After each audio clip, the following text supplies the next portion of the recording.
Oh, hey everyone. Welcome to my channel. I'm Dave, and I'm here today to review the cabinets that I put in as part of a full kitchen remodel about 3 years ago. I used IKEA cabinets and their planning software on their website. I am not a professional, but I've got some great tools, the confidence to tackle a big job, and of course YouTube to help me along the way.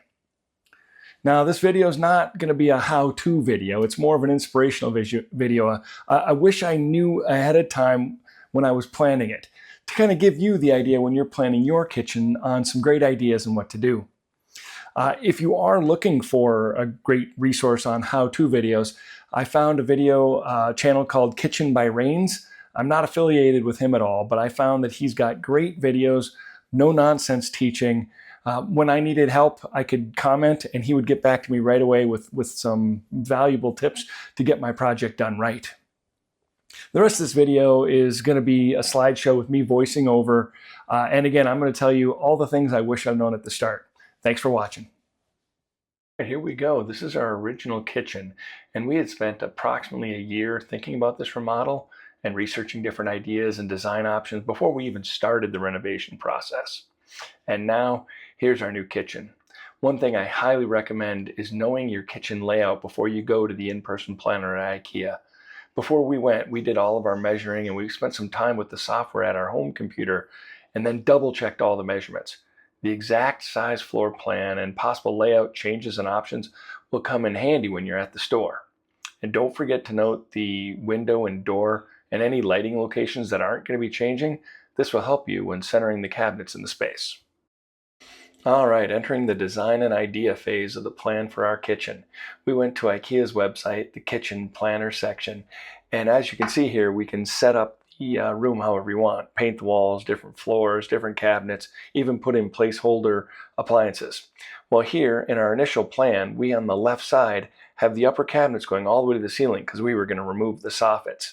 But now, when we did our initial phase of checking it out and demolition, we found that there's actually a structural beam up there, so we can't cut out those soffits. Well, because we were just at the beginning phases, we were able to go back to the software program and put in the shorter cabinet so the soffits will stay there. And then we took the cabinets off the wall where the range hood is. We did that for design purposes. Because all of this was done before we placed any order, there was nothing to return to the store. It was a quick, easy fix on the computer, and it was great to have that design option.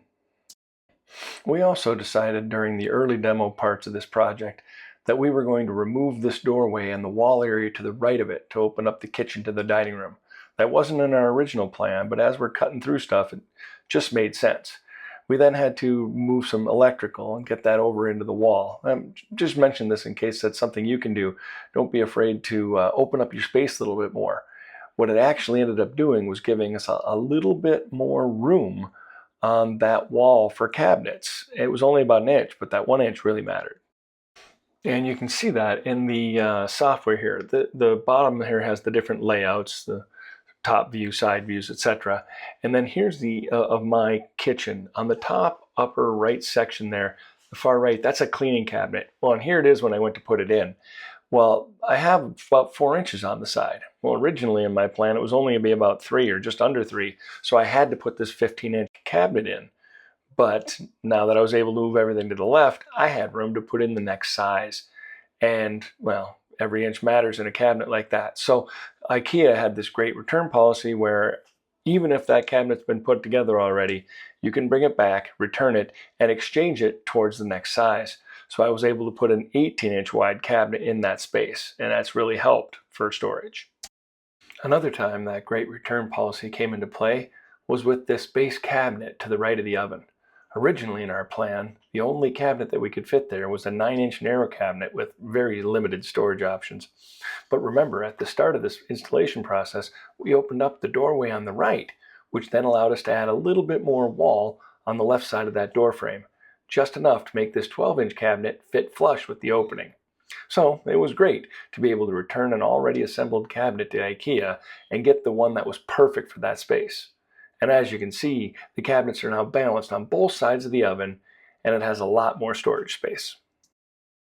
For a cleaning looking storage option and to match the depth of the cleaning supply cabinet on the right, we chose a cabinet depth refrigerator with a cabinet above it that matched the base cabinet depth.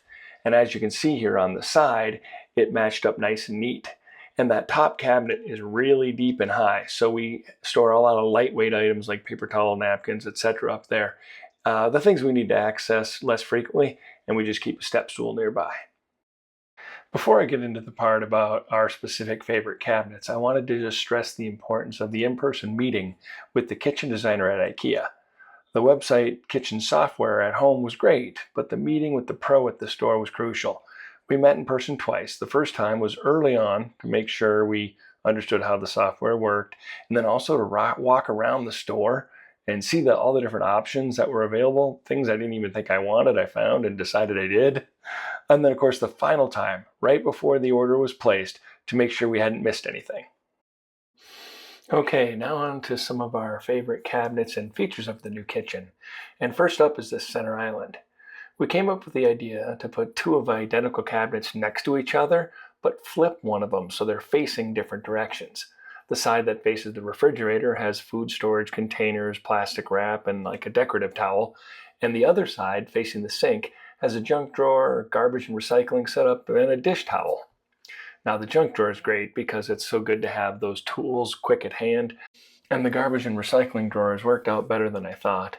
I was a little leery of them at first, thinking that I did not want covers on top of the garbage cans and that ring insert that holds the bag in place would just be like getting in the way, but I've actually found those features are pretty nice. A bonus is that this drawer is large enough to hold the two cans, but also a brown paper bag on the back left side to have paper recycling, and on the back right side we store the box of unused garbage bags. A quick side note on the optional glass side panels for the drawers. We put them in almost all of our drawers, and we think that it was totally worth the extra cost. It helps to keep loose items in, and it also gives the drawers a nice finished look and feel. We also like the plastic drawer liners. They work well to cushion heavy items when you're putting them in the drawer, and they're easily removable if you need to clean anything on the bottom of the drawer. Now on to the large undersink cabinet. We chose not to order the finishing panel that hides the bottom of the sinks. Instead, leaving it be open is great for storage and maintenance. You can also see that we have put a silicone tray in the bottom of this cabinet. Since the sink cabinet is the most likely place to develop a leak, we wanted to protect the cabinets from swelling or damage. We did not get this tray at IKEA, but I highly recommend getting it. I will put my Amazon affiliate link in the description. Here is a nice big silverware drawer, and with the inserts that come from IKEA, you can keep everything nice and organized. This base set of drawers has a hidden secret.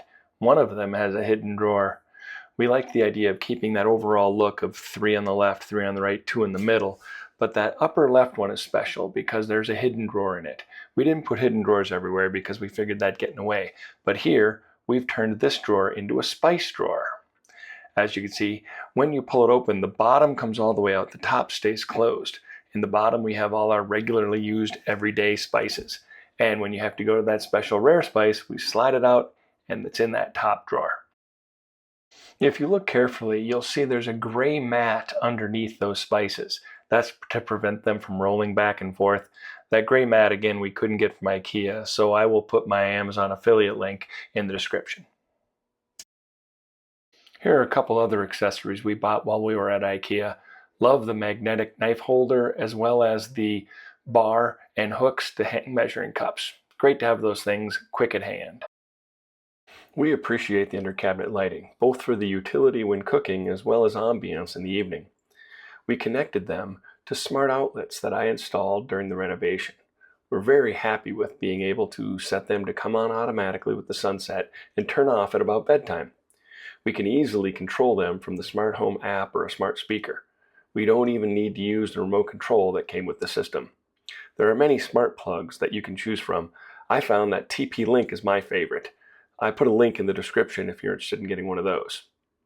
I wired the system to have the controllers exposed in the top back of the cabinet in case any repairs were needed. Everything else is behind the cabinets. We wanted to have the look and design of just having the range hood above the oven, so we needed to move our microwave. We looked at the in-the-drawer models, but didn't want to deal with bending over to use them all the time. So we found this great over-the-counter microwave made by Sharp. These are designed differently than your typical over-the-range microwaves, and they're harder to find. I put my Amazon affiliate link in the description. Our next favorite cabinet was not really my favorite cabinet at all at first. The Lazy Susan tries to use that space well underneath there, but it just doesn't always work great. I found there was just so much unused space on either side of the rotating Lazy Susan. So, with the leftover filler material, I was able to build those dividers to be able to store our flat pans. And instead of a normal handle, we put on a towel bar so it could do double duty. And with anything, there were problems, but there were also solutions. We loved IKEA's customer support and the return options. As I mentioned earlier, during the actual install process, we had a couple of big changes we needed. Even though the cabinets were already put together, IKEA accepted all the returns and got us the best cabinets for our needs. They even had extra parts that we could have if something was lost or broken during the job. In this last part of the video, I'm going to cover some of the problems that we encountered or the limitations of IKEA cabinets and the solutions I used to make everything work.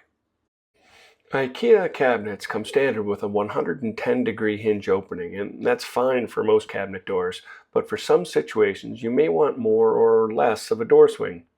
On my upper cabinets here, the inside doors open above the sink and dishwasher area, and I wanted them to open wider for easier access. And also the outside doors open towards a wall, and the handle would actually hit the wall. Well, the good news is that IKEA does sell a hinge that opens to 153 degrees. That larger swing allows for a greater opening angle and better access. And I was also able to buy and install some 86-degree hinge restriction clips. They're little plastic clips you just put into the existing hinge, and that prevents the door from opening more than 86 degrees and from hitting the wall.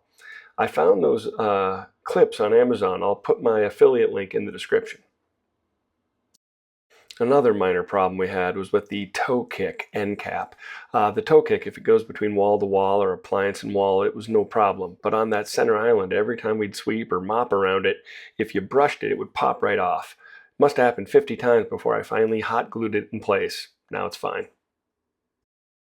The finish we chose on our cabinets have like a texture to them, almost like a wood grain look, and we really like the way that looks, but of course it does give a slight little groove or indentation where dirt and grime can get.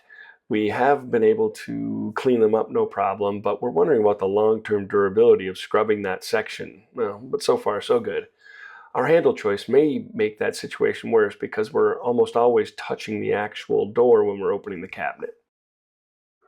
Water damage.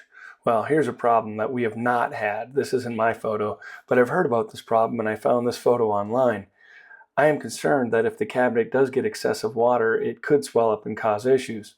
We have had a few spills and even one big one, but so far the cabinets have been sealed well and I haven't seen any sign of a problem yet.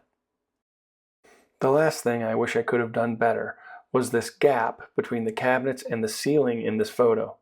During your demo and prep work, check the structure of your space to make sure you're square and level as best as possible. Our cabinets have this slightly larger gap on the top left because the soffit wasn't square in that corner. If I'd have noticed that during the prep phase, I could have done something to fix it. But as of now, I'm just going to live with it. So, would we do it again with IKEA cabinets? Yes, 100%. They are a high quality cabinet. They have great slides and hinges manufactured by Blum. There's a lot of great design choices and all at a good price point. Add in the kitchen planning software option and the great customer service and returns. IKEA is one of the best for a pre-made cabinet. Thanks for watching this video. I hope it gave you inspiration and guidance on your kitchen project. Oh, and as a quick side note, we didn't get the appliances from IKEA. These are all from Home Depot. And the countertops at IKEA were fine, but my wife found something less expensive that she liked better from Menards. Have fun and good luck remodeling.